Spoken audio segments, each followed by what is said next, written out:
Thanks to those joining us for CCI's launch event in Atlantic Canada, and I'm really looking forward to this conversation with Laurie and Craig. Atlantic Canada has a long history of contributions to Canada's innovation ecosystem, from ocean technologies and sustainable energy to aerospace and defense, biotechnology, and agri-food. These innovations are a testament to the region's ingenuity and productivity. Today, I will talk about the state of Canada's innovation ecosystem and the importance of advocating for domestic firms as critical drivers of national prosperity. As you will see throughout my presentation, Canada is in dire need of prosperity drivers, and the imperative to support wealth generators like your companies has never been greater. The accelerated pace of innovation and digital transformation over the past 35 years has created a new kind of economy in which the basis of wealth and power is derived from the ownership of valuable intellectual property and control of data. IP and data have different features than tangible goods. They behave differently in the marketplace and therefore require different treatment for policymakers.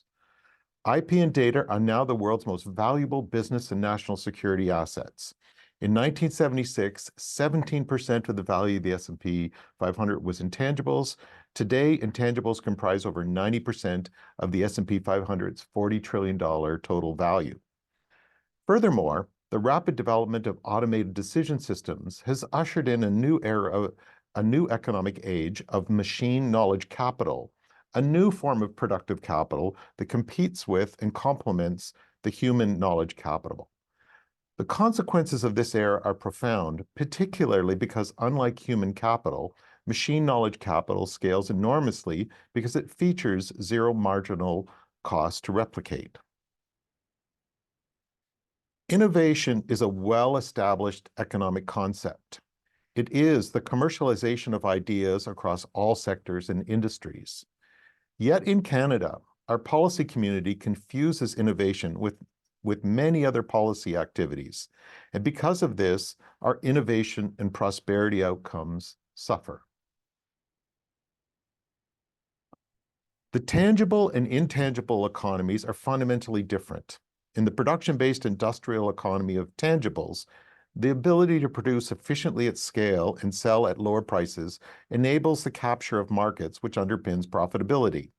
In the intangible economy, products and services based on IP and data have near or zero marginal production costs, which results in winner-take-most economics, not only at the national level, but also at the global level. With the shift to a knowledge-based economy 35 years ago, companies and countries focused on strategically generating valuable IP assets, and more recently to strategically controlling valuable data assets. Wealth accrues to the owners who amass these two rent-generating assets. Canada's policymakers missed this shift from a traditional production-based economy to a knowledge-based, data-driven economy, shortchanging our economy by well over $100 billion annually. The consequence is a steady decline in the standard of living and prosperity to the average Canadian. And because Canada still lacks comprehensive policies to harness the potential of intangible assets, the OECD recently projected that Canada's economy will be, and I quote, the worst performing advanced economy over 2020 to 2030 and 3 decades thereafter. In the tech-driven economy of intangibles, the zones for high value-added prosperity are very different from the tangible production economy. Each and every one of you are in one or both of the high-valued edges of this quote-unquote smile curve, specifically proprietary R&D knowledge upstream and/or proprietary brand and channels downstream. Success to scale with domestic companies in these two edges is what will enhance Canada's prosperity, including increasing our GDP per capita. The middle part is now the low value-added commodity position. Unfortunately, this is the zone where our governments have decided to make its largest investments, including approximately $50 billion into Ontario and Quebec for a small number of low value-added jobs, compounding an already acute labor shortage in the manufacturing sector. This slide shows how the government frequently chooses to collaborate with and invest with foreign companies, often neglecting our domestic innovation ecosystem. CCI's mandate is to advocate for an updated approach to public policy, starting with rethinking economic development strategies, both regionally and domestically. The innovation economy requires updated and sophisticated marketplace frameworks to facilitate growth and enable a competitive environment for innovators. The graphic on this slide demonstrates areas requiring policy, legislation, capital, or overall strategic orientation from our governments, but also for CEOs.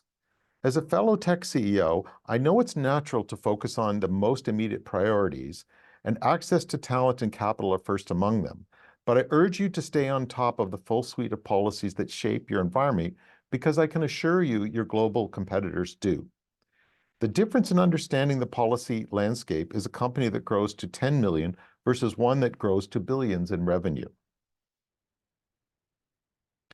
Large multinational giants have achieved market dominance because their domestic governments have invested in their success, either financially or through government policy.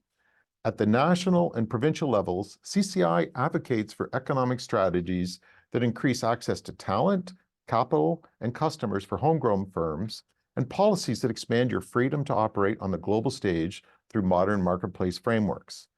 This slide shows just a few of the ways CCI has moved that dial. Canada needs to remain competitive in the technology-powered, data-driven global economy. You and your companies represent the prosperous, secure, equitable, and sustainable future we all want and need. We are very lucky to have you.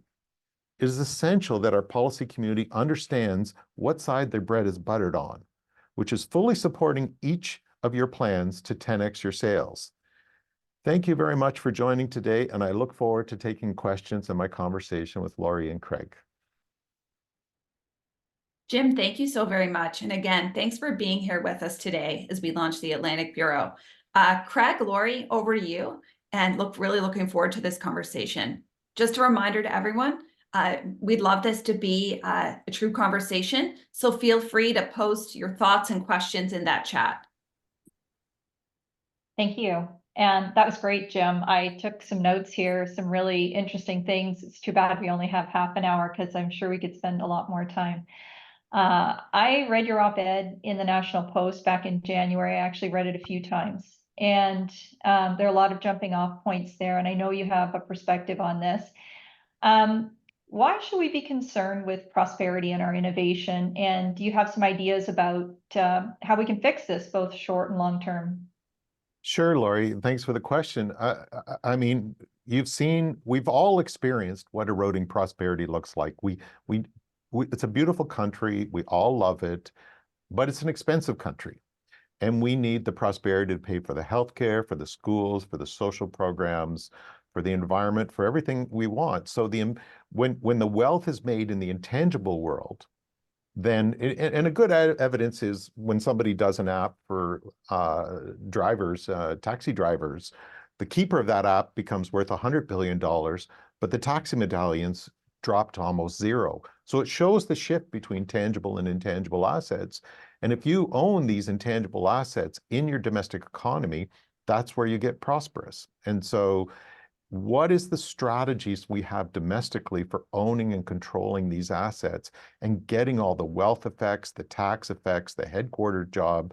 These are all the things that are going to restore our prosperity, get our GDP per capita on the right path, and retake that $100 to $200 billion we've eroded in the last 25 years by not having proper policies. We need the prosperity to pay for the country. And I suspect it's not just 100 million. That's probably on the low end. Billion. That's 100 billion. Oh, sorry, billion. I meant to say, of course, yeah. I'm sure that's on the low end because very difficult to measure, but also we declined. We didn't grow. We should be growing. So Canada is traditionally a resource-based economy. I mean, do you think that that's contributing to our to the decline, that we're stuck in that mindset? I mean, in that same article that Laurie mentioned, you give a couple of examples, one for mining, one for oil and gas. about how, you know, mining and oil and gas companies can innovate too, but it's about the way they do it and the way that they protect their intellectual property. Do you think we're stuck in that mindset? Can you expand on that idea? Because you know, our economy is based on traditional industries. And I mean, here in Newfoundland and Labrador, you know, we're really concerned about and thinking about transitioning from oil and gas to greener energy and so on. So I think there's lots of opportunities, but you touch on it. Can you expand on your thinking? Canada's policy community is world-class on manufacturing false myths. And one of them is the resource curse, because the US is the largest energy producer in the world, and yet they're able to do value-added strategies too. Scandinavia is another perfect example, tremendous natural resources and so on. And same with Germany. So yes, we have a traditional economy, but our policy orientation is to consign us to the low value added activities. And that's a policy driver. And I explain that in some of my slides, but I could go into much, much greater depth. And so when you look at the prosperity drivers and what successful innovation economies do as policy frameworks, we do not employ those same frameworks. And I can go into detail. We had 3 levels of government tried to privatize Toronto by government, by Google, thinking that that would make us successful, even though it would put the next $100 billion into Google's wealth. We've had $50 billion going into foreign battery companies, freezing out our domestic innovators. And of course, that's going to make Korea and Japan, South Korea and Japan and Germany wealthier, but not Canada. And yet somehow they think it does. So it all goes down to outdated approaches to policy, which is what I wrote about in the piece that you referenced, Laurie. The zone of competition has changed. That chart, you know, the small amount intangibles to 38 of the 41 billion or 42 billion trillion S&P market cap, that's where all the money is. And yet we don't have strategies to participate in that from the policy community. And that is, the stuck is the thinking, not our resources. It's the policy thinking that's stuck in this country, but they're so darn stubborn. So you know, the things that we're talking about, and one of the reasons that I joined CCI, probably the main reason, is that because I really think it's a strong voice for what we want in Canada, right? We all sort of want the same things. We want a strong, prosperous Canada that's competitive globally, that's going to continue to be prosperous, that as we know when we've grown up. And you know, I work at a company, Clear Risk. You know, we deal with risk and risk management every day, which is really, really challenging in this times of all the global uncertainty and the political unrest and all the cyber risk and the emergence of AI and what that could mean. We're living in some of the, you know, the most volatile times, I think, in history. Where does that leave CCI, and what sort of, you mentioned a whole bunch of things, a few problems in your slides there and some data that show that we're declining. What are some actual practical things that we can do, that we can advocate to the provincial and federal governments? What can they do now that can make the changes to turn the ship around, given the times that we're in particular?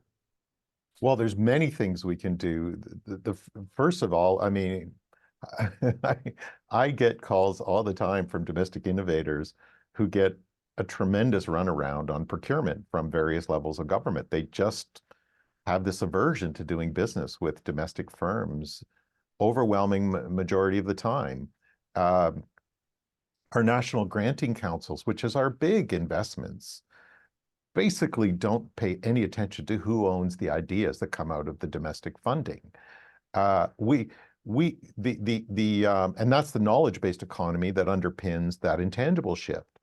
The next is the data-driven economy, which is the AI and the compute and the data.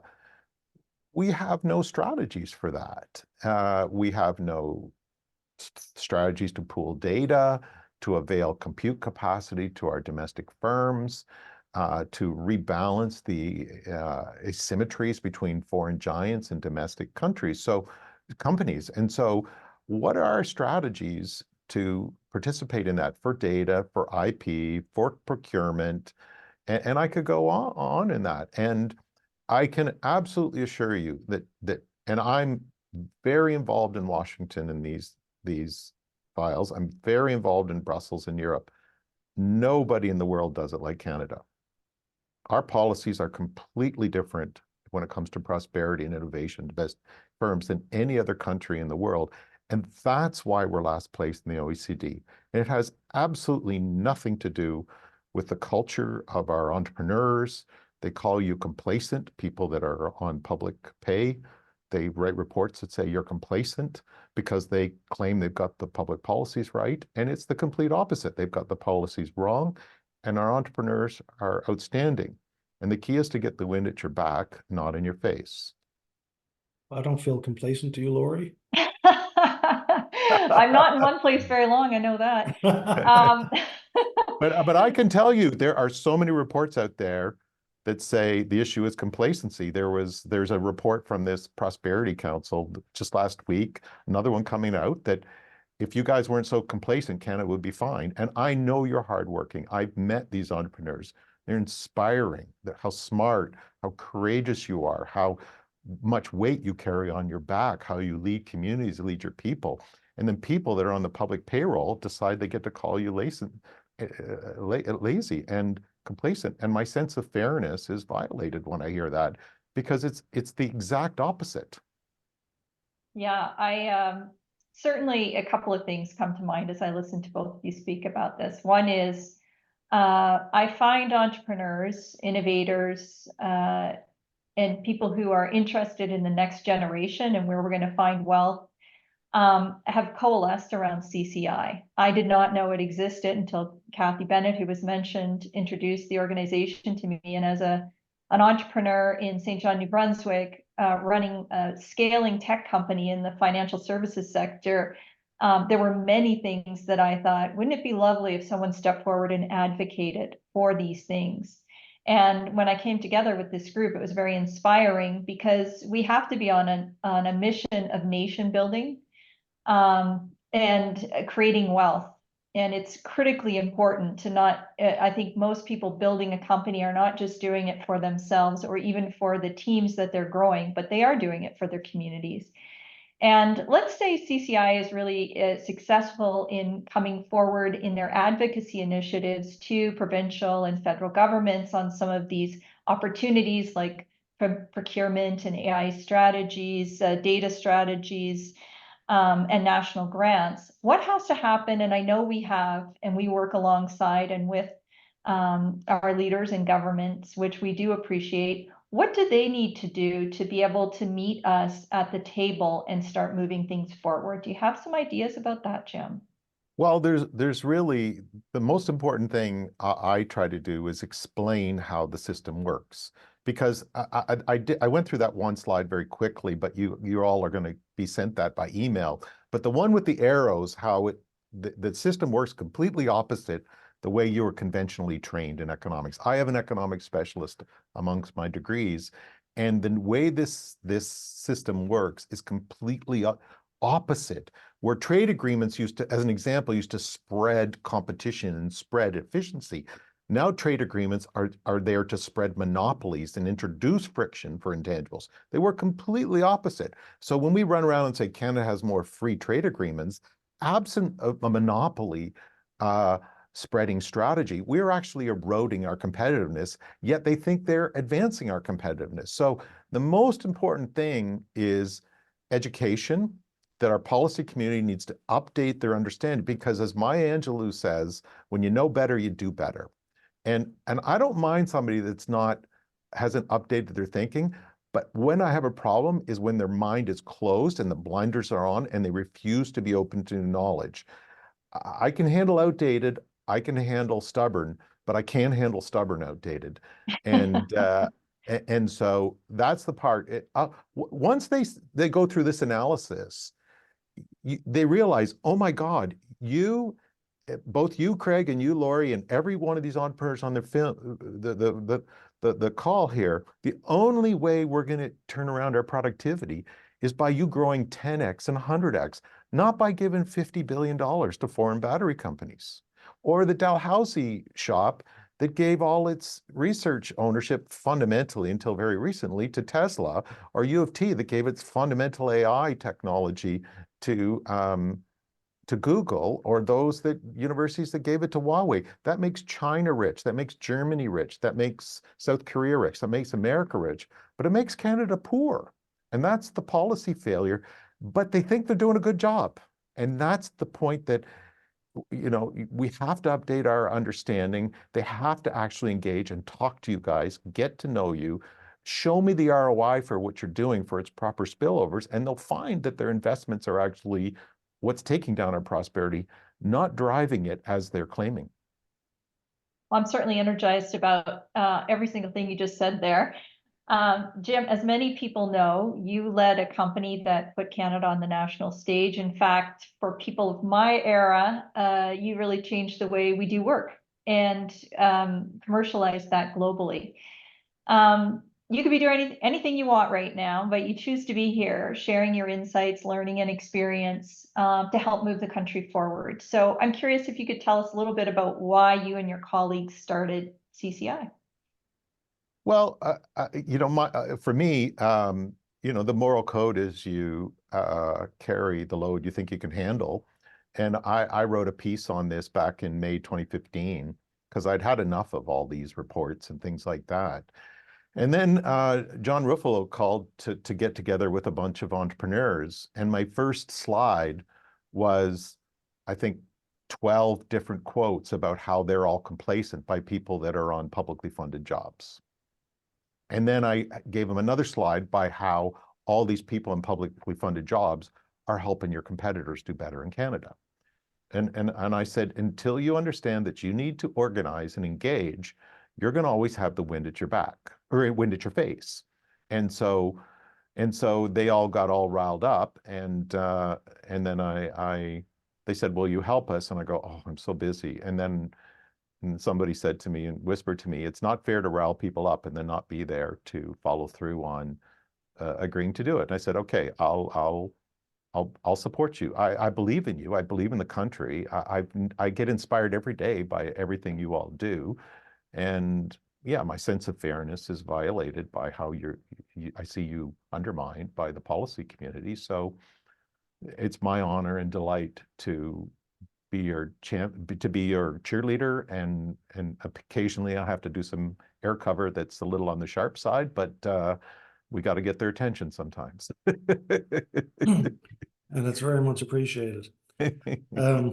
Some of us can't say the things that we want to say out loud. I can. I don't usually have that problem with anybody who knows me. But so that's why CCI, but why Atlantic Canada, and why now? I mean, is it a greater collective and a stronger voice issue, or what are your thoughts on that? Here's how I think of the issues. There are national issues like stock option pricing, like immigration.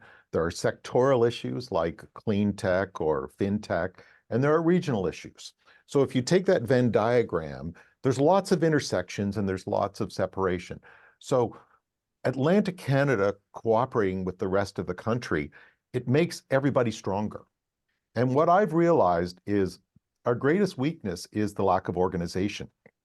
When we speak with one voice, we're much stronger. So if Atlantic Canada speaks on regional issues with one strong voice, you're more effective. But then many of you are like fintech or clean tech or you name whatever, med tech, then you're much stronger if you're partnered with, say, 20 other national companies in that realm, and then you advocate for proper, say, med tech strategies or something, or fintech and that. So yeah, it's accretive. It's accretive to everybody. The more it's got a network effect to it. So that's why, I mean, CCI wants to bring value to Atlantic Canada, but make no mistake about it. When you join together and we work together, we're all stronger together. And I have to say, we're so outgunned on this messaging and the lobbying and the foreign tech influence that we you know, sub-optimizing is not our friend. We've got nothing. We can't spare sub-optimization evidence, the productivity stuff. So yeah, I mean, I'm delighted. I mean, I'm delighted you're on the phone. Get all 10 provinces and all the territories to agree on everything, but I imagine it's helpful in most advocacy where if we can get support of our provincial governments as well, coming together and trying to convince our Ottawa colleagues to get on board, that can't hurt. Speaking of which, Ottawa colleagues, Senator Ross asked a great question, and she's on the call, so it's a great chance to address a decision maker right here. She asked if we could share an ask with policymakers like senators. If we had an ask, what would it be? What would we ask of Senator Ross and Minister Parsons? Well, okay, I've got one here. The military set aside a $65 million budget for procuring from domestic companies, and they just cut that by a substantial amount, I think 2/3, but I don't know the exact amount, because there was no interest in selling and buying from domestic companies. So, and yet in the US, they generate purchase orders by the billion, but none of you seem to want purchase orders from our military. So I would say, why don't we buy from Canadian companies? And I know CCI is doing a procurement report. I would wager that 2/3 of you here would very much enjoy having more commercial relationships with your local and provincial and federal government. Why don't we buy from our companies? Second of all, why do we give all the money, the big money, to foreign companies so that they can take all the tax money and all the wealth effects and all the good supplier relationships back home to them? Why don't we focus on developing domestic companies instead of that? So those would be my two very specific questions. I've been asked, why do we do the FDI? Show me the ROI, show me the analytical framework. There's no way it adds up. And then why don't you buy, which has got huge positive spillovers as the flip side of that.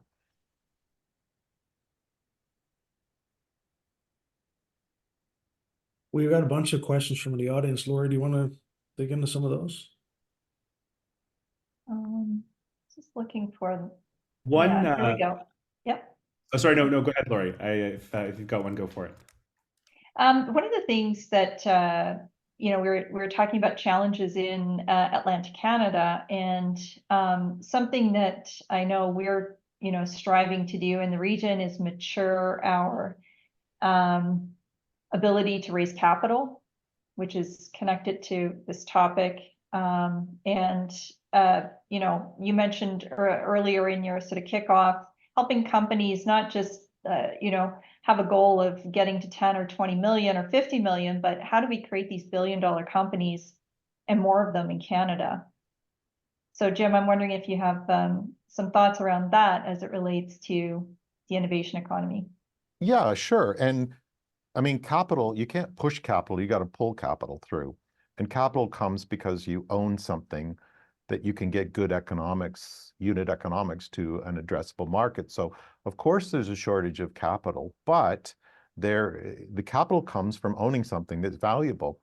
As an example, people are making comments on the Dalhousie battery stuff. Well, I can assure you that's a very recent phenomenon, because for a decade, all the IP was given to Tesla and 3M. And I'm more than happy to share with you the report on all that was transferred and all that. So that's not true on the Novonix stuff, that's a very recent phenomenon. And so for the overwhelming majority of that was transferred out. So imagine if that core battery technology that was transferred to 3M and to Tesla for the first decade or two was owned in Atlantic Canada, that you actually had the ability to bring that to market and get the rents on that.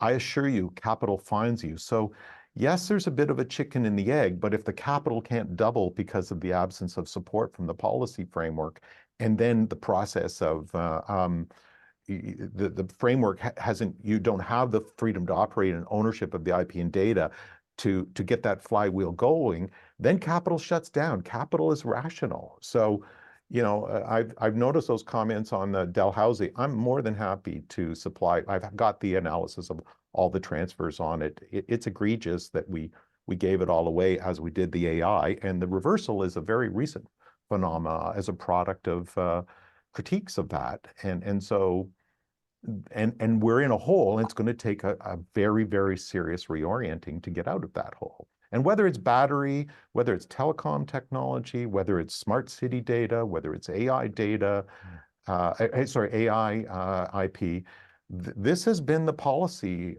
structure of the country, of the policy community. And therefore, when people say, you know, you don't own it, therefore, why should I give you money for something you don't own? It has to get back to that first principle of owning it and asserting ownership through a toolkit that's different than the traditional one. It's called negative rights. And then once you get that, the money flows. So, you know, there's lots of capital out there. If you show a strong business plan, the capital shows. But the capital wants to know that you own it, that your policy community is with you, that there's an addressable market, and that the wind's at your back.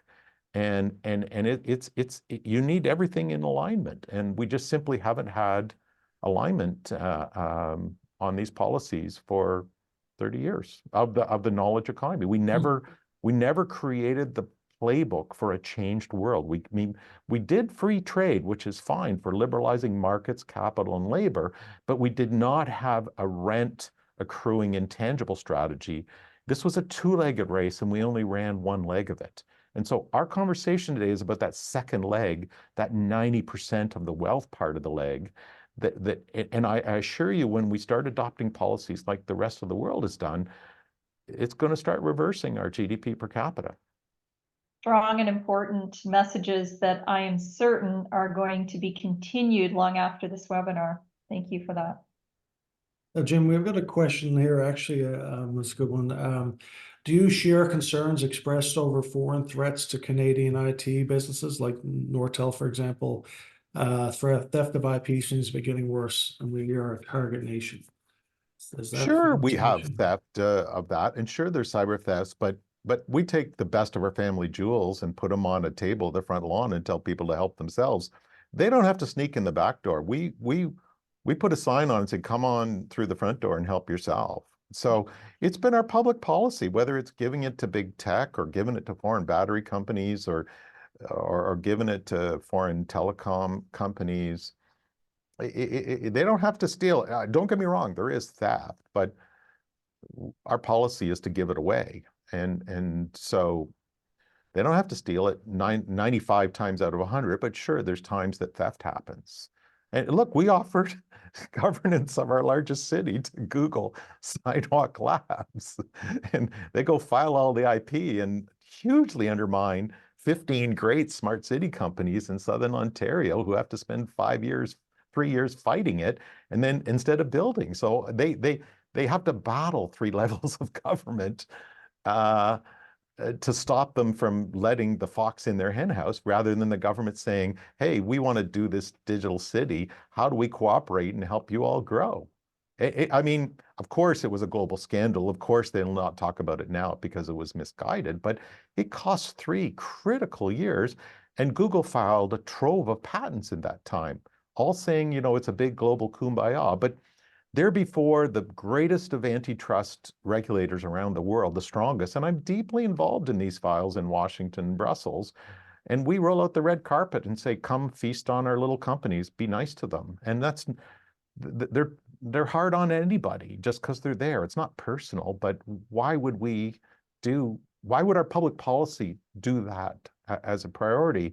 And it's so egregious, and it was so consequential. It goes to the point of the outdated thinking and the absence of an analytical framework that we put wind in our. Imagine the smart city companies who were preying on them. And I know many of these people, and they're killing me in my own backyard. And I hire people and I pay taxes and all this stuff. And yeah, so that's the stuff that has to reverse and orient. It all goes to you guys having the supports to 10x your sales. Once they realize that that's the wealth driver, your revenue, your profits, your tax base, your employee base, your management executive spillovers, you becoming the VC, you the philanthropist, that's where it's all going to come from. And that's what I meant by your success is the side their bread's buttered on. And then once they realize that, they'll go, yikes, we were doing something we shouldn't be doing. We're talking about what CCI, as you know, a collective of the tech companies in Canada can do. What can we as individual Atlantic Canadian CEOs and entrepreneurs, business owners do individually.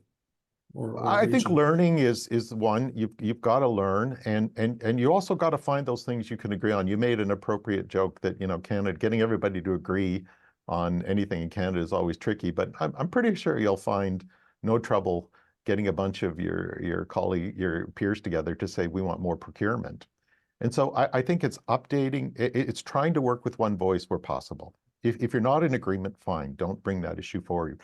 But I would say 80% of the time you share the same issues. And don't sub-optimize, like don't fragment. When you've got something you want to fix, come together as one point, one group, assert it very clearly, upgrade your collective capacities, because this is what the rest of the world does. Even the vicious of competitors in Silicon Valley come together on shared public policy issues on Washington that they want. I absolutely assure you they do. And the same happens in South Korea, the Chaebols and and then, you know, the Mittelstads and Germans and all the rest of them do that. They assert their interests with their policy community. So yeah, upgrade capacity, work together. You're our future. You're the drivers of this prosperity. We need you.